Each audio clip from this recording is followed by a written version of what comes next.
Hi everyone, welcome to RKMS channel. If you like my videos, please like, comment, share and subscribe to my channel and click bell icon below to get my videos as notification. Hi students, welcome to RKMS channel. இதில் பார்த்தீங்கன்னா 10th class மேத்ஸோட public exam 2024க்கான இம்பார்ட்டண்ட்டான ஒரு video. எது பற்றி பார்த்தீங்கன்னா 1 mark practice test question papers. ஓகேங்களா, 1 mark மெயினாக. ஓகேங்களா, நமக்கு தெரியும் 1 மார்க்ன்றது 14 1 மார்க்ஸ் வரும். நம்ம யார் சென்டம் எடுக்கணும்னு நினைக்கிறீங்களோ 1 மார்க்ன்றது ரொம்ப இம்பார்ட்டண்ட். ஸோ இப்போ இந்த இதில் பார்த்தீங்கன்னா ஒரு 5 கொஷின் பேப்பர் இருக்குது. ஈச் கொஷின் பேப்பரில் 25 கொஷின்ஸ் இருக்குது. அப்போ 5 கொஷின் பேப்பர் பார்த்தீங்கன்னா 125 கொஷின்ஸ் இருக்குது. எல்லாமே புக் பேக்கில் இருக்கிறது தான். நீங்கள் புக் பேக்கில் என்ன பண்ணுறீங்கன்னா ஃபஸ்ட்டு அந்த 1 மார்க்கெலாம் நல்லா படிச்சுடுங்க.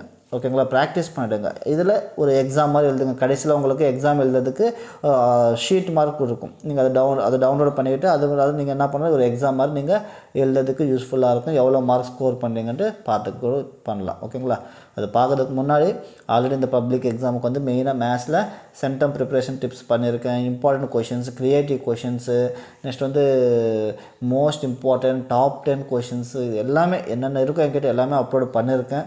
அந்த மெயினாக ஸ்டடி பிளான் அப்லோட் பண்ணியிருக்கேன், ப்ளூ பிரிண்ட் அப்லோட் பண்ணியிருக்கேன். ஸோ பாருங்கள், எல்லா சப்ஜெக்ட்ஸ்க்கும் பண்ணியிருக்கேன். உங்கள் எல்லாமே டிஸ்கிரிப்ஷனில் லிங்க் இருக்கும் எல்லா சப்ஜெக்ட்டும். ஸோ யூஸ் பண்ணிக்கோங்க. உங்கள் ப்ரிப்ரேஷனுக்கு யூஸ்ஃபுல்லாக இருந்துச்சுன்னா வீடியோஸ் லைக் பண்ணுங்கள். சேனல் சப்ஸ்கிரைப் பண்ணாமல் இருந்தால் சப்ஸ்கிரைப் பண்ணிக்கோங்க. உங்கள் ஃப்ரெண்ட்ஸுக்கு கூட ஷேர் பண்ணுங்கள். ஓகேங்களா, சரி. இப்போது ஃபஸ்ட்டு கொஷின் பேப்பர் இது வந்து என்ற ஃபஸ்ட்டு கொஷின் பேப்பர். இதில் ஒரு 25 கொஷின்ஸ் இருக்குது. ஓகேங்களா, ஸோ இது எல்லாமே புக் பேக்கில் இருக்கிற கொஷின்ஸ் தான். ஓகேங்களா, ஸோ பார்த்துக்கோங்க. ஏன்னா நம்ம கண்டிப்பாக 14 கொஷின்ஸில் 11 கொஷின்ஸ்ன்றது பப்ளிக் எக்ஸாமில் புக் பேக் சம்மந்தப்பட்ட கொஷின்ஸ் தான் வரும்.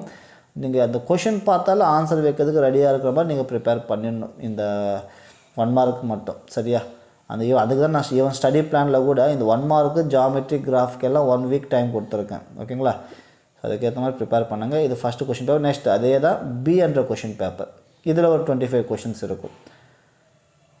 ஓகேவா, ஸோ இதோட ஆன்சர் கீன்றது எனக்கு இதிலேயே இருக்குது. ஓகேங்களா, உங்களுக்கு தமிழ் மீடியம் வேணும்னா தமிழ் மீடியமுக்கு நான் பிடிஎஃப் லிங்க்ன்றது கொடுக்குறேன், அது பார்த்துக்கோங்க. ஸோ நெக்ஸ்ட்டு சி என்ற கொஷின் பேப்பர். ஸோ இது மாதிரி உங்களுக்கு சி, நெக்ஸ்ட் வந்து டி, இ. ஸோ டி என்ற கொஷின் இருக்கா, இது 4th கொஷின் பேப்பர். இதில் ஒரு பார்த்தீங்கன்னா ஒரு 25 கொஷின்ஸ்ன்றது இருக்கும். ஏன் ஃபாஸ்ட்டாக போகிறேன்னா, எப்படியும் டிஸ்கிரிப்ஷனில் லிங்க் கொடுத்துருக்கேன், நீங்கள் எப்படியும் டவுன்லோடு பண்ணிப்பீங்க இல்லையா. ஸோ அதனால் கொஞ்சம் ஃபாஸ்ட்டாக காட்டிடுறேன். ஸோ இ என்ற கொஷின் பேப்பர். ஸோ இதுலேயும் ஒரு 25 கொஷின்ஸ்ன்றது இருக்கும். ஸோ ஓகேவா, சேஸ் இதோட ஆன்சருக்கு பாருங்கள். நீங்கள் இதை வச்சுக்கிட்டிங்கன்னா ஆன்சர் டிக் பண்ணிக்கலாம். கொஷின் பேப்பர் ஏல 25 கொஷினுக்கும் பி, சி, டி, இ எல்லா கொஷின் பேப்பரில் அந்த 25 கொஷின்ஸ்க்கான ஆன்சர்ஸ்ன்றது இருக்குது. ஸோ உங்களுக்கு கரெக்ஷன் பண்ணுறதுக்கும் யூஸ்ஃபுல்லாக இருக்கும். சரியா, இப்போ எக்ஸாம் எழுதணுன்னா இங்கே பாருங்கள், என்ன நேமு, என்ன கிளாஸு, செக்ஷன் போட்டு எந்த டேட்டில் எந்த கொஷின் பேப்பரு, அதோட ஆப்ஷனும் ஆன்சர் 25 கொஷினுக்கு. ஸோ ஒரு எக்ஸாம் வைக்கிறதுக்கு மாதிரி யூஸ்ஃபுல்லாக இருக்கும். இது இங்கிலீஷ் மீடியம். உங்களுக்கு தமிழ் மீடியம் வேணும்னா கூட நான் டிஸ்கிரிப்ஷனில் லிங்க் கொடுக்குறேன், அதை யூஸ் பண்ணி தமிழ் மீடியம் கூட டவுன்லோட் பண்ணிக்கோங்க. சரியா, ஸோ உங்களுக்கு யூஸ்ஃபுல்லாக இருக்கும்னு நினைக்கிறேன். யூஸ்ஃபுல்லாக இருந்துச்சுன்னா வீடியோஸ் லைக் பண்ணுங்கள். சேனல் சப்ஸ்கிரைப் பண்ணாமல் இருந்தால் சப்ஸ்கிரைப் பண்ணிக்கோங்க. உங்கள் ஃப்ரெண்ட்ஸுக்கு கூட ஷேர் பண்ணுங்கள். தேங்க்யூ.